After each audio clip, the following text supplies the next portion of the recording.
Good morning, everyone, and welcome to another interesting episode of The Lawyers is In. Today, we are very honored, very happy to have Mr. Choon Leng, the head of M&A and Private Wealth from RHT Law Taylor Wessing, to talk about something really interesting. No, it's a lot of fun. So Keith and I were just exchanging points on this. There's so much dynamism in the market right now. You've got young companies that are starting up. You also have more established companies that are doing so many new things.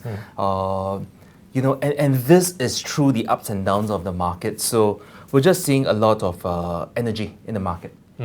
So we're just thinking, before the camera was rolling, we're just discussing, what are the top 3 things? There's a lot of things to consider running a business, right? A lot of people with a lot of energy out there. But there are top 3 things I think we want people to kind of walk away from this short video that we have. Things that will help you to kind of be more focused in your business. Yeah, well, that's right, Keith. I think for any entrepreneur out there or any businessman, they've got so many things on their mind and all. So we sometimes try to package it for them also. Look, things you need to focus on. So we talked about it, right? So the first thing is really actually to start right at the end, right? Every businessman, every entrepreneur has got big plans for their company and all.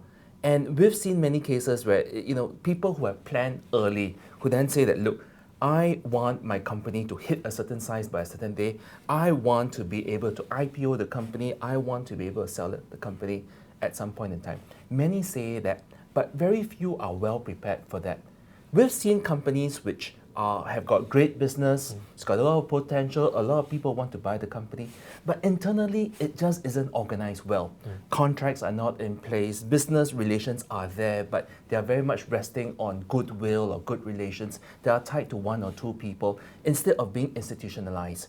So these companies, while on the outside it looks very good, business is booming, when it comes to a sale, whether it's through an IPO or a trade sale, when someone else is coming in to take over, they'll do due diligence on the company and they'll say, you know what, it's a great company, but it isn't really ready for a new owner to come in. Right. So it really helps for a company, for business owners and entrepreneurs to bear this in mind that, look, at some point, if you intend to exit the company, you got to start early. You got to structure your company right. You got to get things in place. You got to get contracts right because you will be selling. You got to get things ship-shape in such a way that if you were on the outside, you would want to buy this company. So the idea here is really to come with a exit plan in mind, an end goal, a vision of success for your company before you do the rest of the stuff. So for me, it's quite simple. My end goal for everything is always a vision of me sitting by the pool somewhere with an alcoholic drink in my hand that has a umbrella on it. That sounds good. That's my vision of success. I'll see you there. Okay, right. Fantastic. So that's the first thing, right? Exit plan. What's the second thing? Well, the second is really about growth. And I think most entrepreneurs and business owners would know this as well, probably better than I would, right? You got to get out there, you got to get your product out, you got to get your message out, get your marketing out. So, but there are really 2 kinds of growth if we break it down. There's organic and inorganic growth. I'll talk more about the second one. Organic is just what the businessmen already know very well. Get your product out there, get more publicity, get more people to buy at a higher level, buy the higher margin products. That's fine, they know that well. But the other part that a lot of businesses, especially younger businesses, don't think about is the inorganic growth. And there are probably 2 main kinds of inorganic growth. One is when you do a joint venture, right? Where you find that, look, you're going to get somebody else with a different kind of skill set. You're going to try and come together, do something together. There may not be legal ownership in each other's company, but you are now leveraging on each other's skill set to actually grow bigger. So that's one form. The other form of inorganic growth, which is in a sense more permanent, is when you do mergers and acquisitions, where you decide that, look, I'm of a certain size, we're doing fairly well, but we need to grow faster. You then find a competitor or a complementary business, and you acquire either majority or the whole of that company, and you bolt it onto your existing company. Now that, for the right kind of company that's growing the right size with a good cash flow, that kind of inorganic growth tends to help them a lot later. It tends to be more suitable for companies at a slightly later stage. And what later means, varies from company to company, industry to industry. But it's an excellent way for many companies to hit that kind of size that they need to get to. I think prior to this shooting, we were just talking about M&A as a way for a company to very quickly buy revenue, very quickly to buy audience. That's right. In a market that they are not familiar with. Right? And we were kind of jokingly talking about the comparison between that and marriages, right? like for example, joint venture is slightly more risky because it tends to be a little bit more. There's a lot of infightings and stuff like that going on. So the best way to understand quickly on the merger and acquisition is probably where you look. Merger and acquisition, you have one company buying over the other, right? The company on top now is the boss, right? So they tend to be able to dictate terms to a certain extent. So that's very similar to a parent-child relationship. A joint venture, it's a lot more like a husband and wife situation, right? You get two equals coming together, trying to do things together. There is going to be some friction along the way, right? And it's and that's one of the things that we lawyers do. We try to help them manage that friction early on already. We put mechanisms in place. We do things in place that, look, we know things are going to get a bit rough. We want a way to help them resolve those tough times, right? Even before those tough times come. Right. So for anyone who's interested to learn more about that, and even for maybe things that's related to marriages, maybe that's a topic that we can discuss another day. So let's go back to this topic that we're talking about. So what's the third point?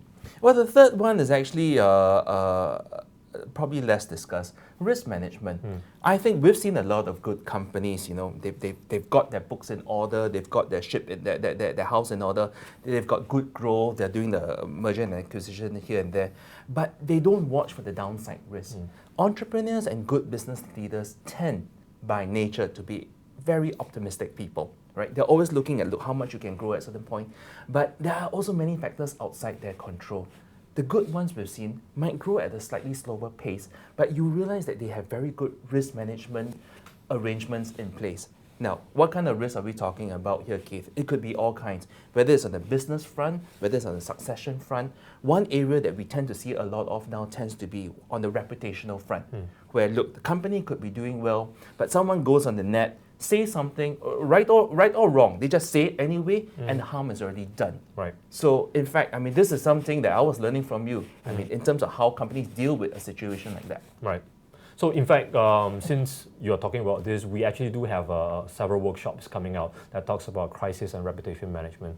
And increasingly, we are seeing big established company as well as the younger company being very, very interested in this area because they realize that there's actually financial impact when it comes to getting their reputation tarnished out there. Yep. Yeah, I think just the other day we were just talking to another client of ours. We will not name the client, of course, but very interested to see how he can recover his reputation so that a lot of these financial losses can be plugged. Yeah, and there are two parts to it, isn't it, Keith? There's the part that you try to preempt these things, and there's the part of what do you do after it happens. Yeah. Or during when it's happening. Right, so a lot of companies are looking at things like training their companies top to bottom on how to react to crisis better, how to use technology as a kind of a quick scan, a litmus test to see whether they're in the middle of a crisis or not. Because typically a lot of people do not know when they're in a crisis until it's too late.